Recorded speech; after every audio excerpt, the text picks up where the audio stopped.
Hello everybody, welcome back to 10 Minute Reviews. Jason here. Sorry it's been a little while since I posted a video. I'll try and make this pretty quick. Thank you to all of our patrons, all of our supporters.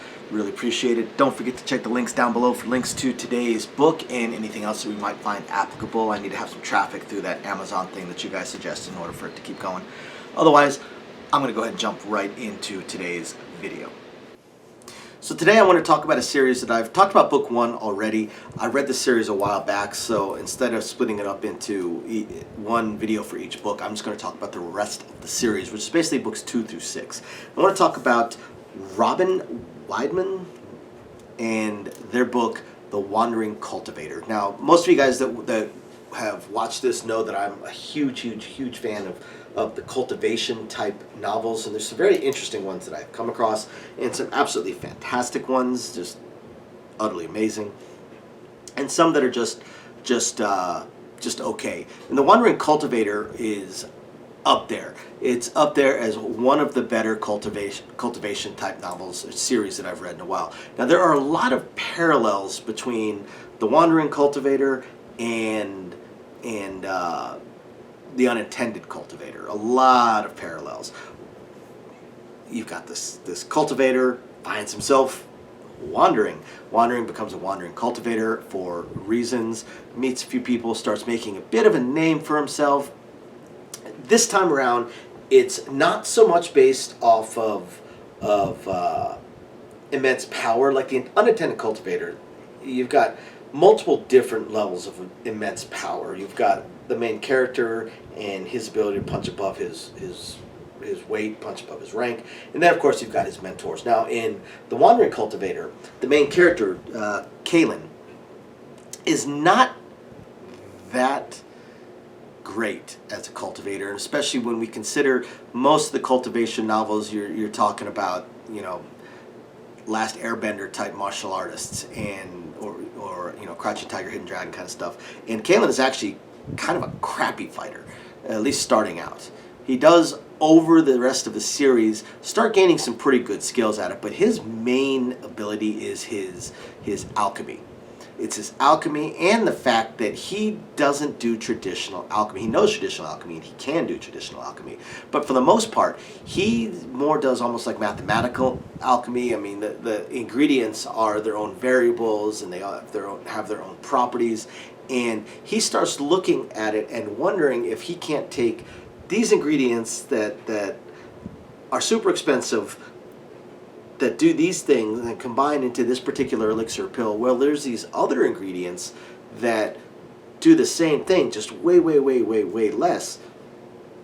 Couldn't we use those ingredients, and instead of a pill or an elixir that instantly cures, how about a slow cure? How about turning them into food? How about taking these ingredients and having people eat them and turn it into food that, instead of instantly healing them, might take 6 months to heal whatever this issue is, but will still do the job. And that is where Kaylin starts to get his name, is as an alchemist. Now, in book 2, he meets Song, who is going to be through most of the rest of the series. And Song is kind of this wild child that he meets. It is a cultivator that at first appears to be on his level, except as a warrior, she is so far beyond him, it's insane. She's living in a cave. She is, again, this feral cultivator. It turns out she has a damaged core. She actually used to be at a much higher cultivation level than him. She was definitely a cultivation genius and extraordinarily powerful, but she has this damaged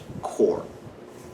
Along with this, we've got Kaylin, who's having some issues with dark sects, which pop up a lot. Demonic sects, dark sects, they pop up a lot in cultivation novels. They're a pretty standard bad guy because they can be a pretty good overarching bad guy as well. Now, as this moves along, as we get into some of the other books, eventually we do address Song's corrupted core and work on ways of trying to fix the core. It might be a slow fix, you know. Kaylin definitely wants to try, but it's pretty up there as far as difficulty level. And they still have these dark sects that are pursuing them, which leads to one book. One of the books that kind of deals with this hidden realm, the Poison Sun realm, I think it is. The Poison Sun realm.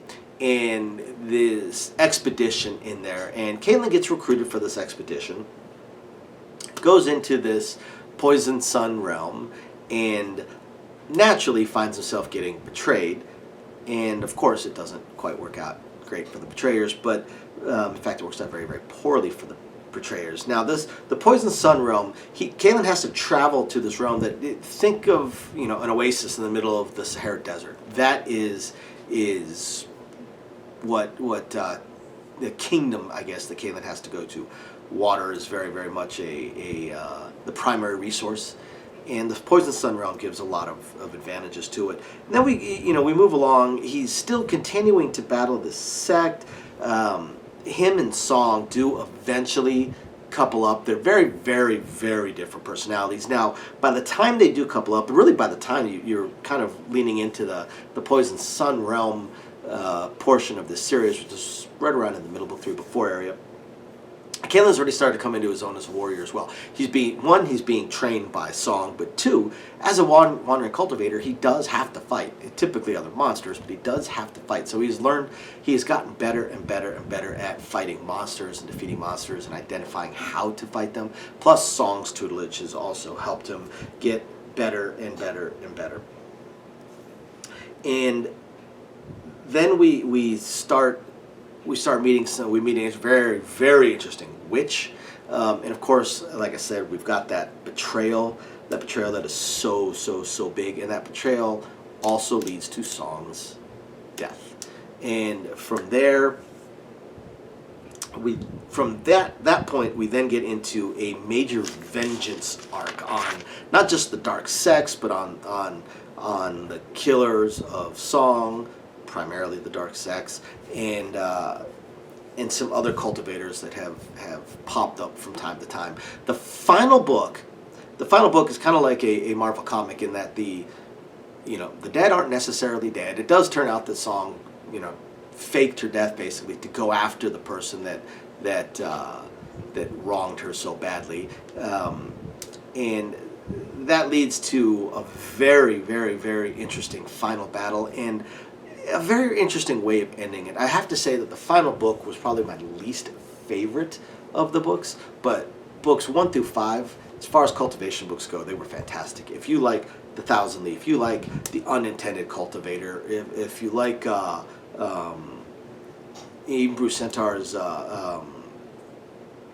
Immortal Cultivation series, you'll absolutely enjoy The Wandering Cultivator. It's a lot of fun. Heck, even if you even enjoy Beware Chicken, I mean, it's a fun book. It's not funny like Beware Chicken, but if you like cultivation novels, you absolutely love The Wandering Cultivator, so you guys got to check it out. Thank you, everybody, for watching. We will catch you guys next time.